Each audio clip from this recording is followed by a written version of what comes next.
लोग बोलते बाबा जी तुम नौजवानों को भड़काते हो, तो क्यों नहीं भड़काओ नौजवानों को? एक बार बताओ, पूरे देश के इतिहास में आज तक एक भी 50 साल के बुजुर्ग का नाम बताओ जिसको फांसी हुई हो? हुई क्या? एक का नाम बताओ। ये दिल्ली में बैठकर चिल्ला रहे हैं, बाला साहब पे भी चिल्लाएंगे, नरेंद्र मोदी पे चिल्लाएंगे, इन पे चिल्लाएंगे, संघ पे चिल्लाएंगे, ये सांप्रदायिक हैं, हमने देश को आजादी दिलाई। पर मैं चैलेंज करता हूं पूरे देश के और पूरे प्रदेश के, शिंदे साहब से सोनिया गांधी से लेकर यहां के मुख्यमंत्री तक, एक कांग्रेसी का नाम बताओ जिसको फांसी हुई हो। मैं चैलेंज कर रहा हूं भाई साहब। मैंने तो आरटीआई में पूछा, पूरे देश में तुमने देश को आजादी दिलाई, लेकिन एक कांग्रेसी का नाम बताओ जिसको अंग्रेजों ने फांसी दी हो। अंग्रेजों ने केवल लाठी नहीं खाई, डंडे नहीं खाए, केवल मक्खन और अंडे खाए हैं। लेकिन समस्या है, इस देश का नौजवान भगत सिंह क्यों नहीं बनना चाहता? इस देश का नौजवान शिवाजी क्यों नहीं बनना चाहता? इस देश का नौजवान फांसी क्यों नहीं खाना चाहता? नौजवान को गाली देना आसान है, लेकिन कहूंगा दोस्तों, पूरे जीवन में महात्मा गांधी ने कभी एक डंडा खाया? बोलो हाँ या ना? नहीं खाया। जिन्होंने पूरे जीवन में डंडा नहीं खाया, उनके नाम से हमने 1 से लेकर 1000 तक के नोट चलाए। लेकिन जिस भगत सिंह ने फांसी खाई, उसके नाम से हमने 100 का नोट का चित्र नहीं छापा।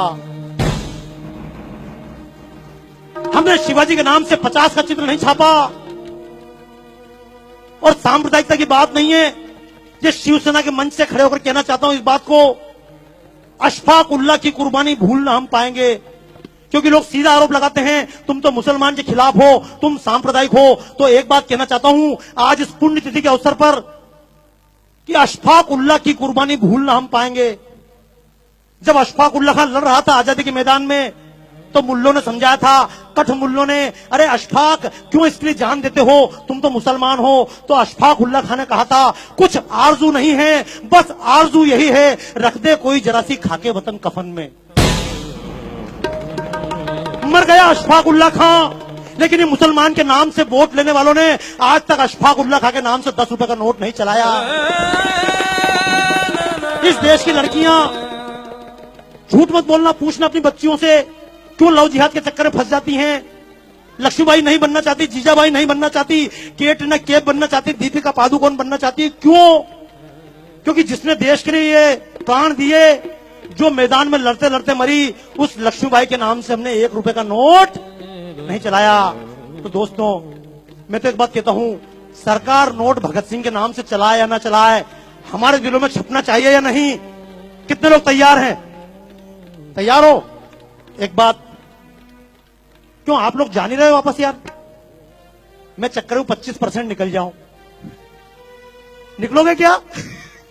अच्छा सुनो, देखो एक बात बताऊं, जब भगत सिंह को फांसी दी जा रही थी, मैं शब्द बोल रहा हूं, मैं जब बोलता हूं मंच से, कारण समझ लेना, मेरी जितनी प्रदर्शनियां सब विदेशों में लगती है। राजू निवल जी से बात चल रही थी, बाबा जी आपकी प्रदर्शन लगाएं, तो मैंने कहा मेरी प्रदर्शनी भारत में नहीं लगती। बोले क्यों नहीं लगती है? मैंने कहा जब भारत में कोई बात बोलता हूं तो लोग बोलते तुम सांप्रदायिक हो, और जब अमेरिका में खड़े होकर बोलता हूं तो लोग बोलते बाबा जी आपने हमारी आंखें खोल दी।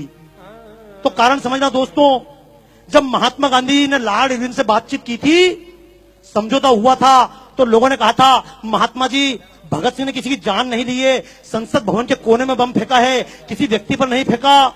आप भगत सिंह की माफी के लिए बात करो, शर्त रखो, भगत सिंह को माफ करो। तो महात्मा गांधी ने कहा था, ये भगत सिंह, ये अशफाक उल्लाह खां, ये क्रांतिकारी है चंद्रशेखर आजाद, ये क्रांतिकारी आतंकवादी है। तो मैं भी एक बात कहना चाहता हूं, अगर भगत सिंह आतंकवादी थे तो मैं भी आतंकवादी हूं।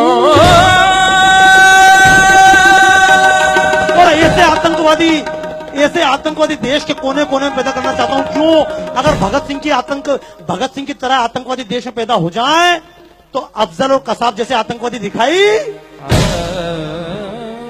तो बोलो देश के नाम पे आतंकवादी बनना चाहते हो? अभी तक लोग मजहब के नाम पे आतंकवादी बने, जातियों के नाम पर आतंकवादी बने।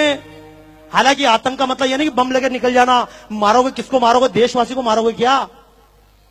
लेकिन कम से कम और किसी को मारो मत मारो, अपने स्वार्थ को मार लेना। जब कभी वोट देने जाओ तो जाति देखकर वोट मत देना।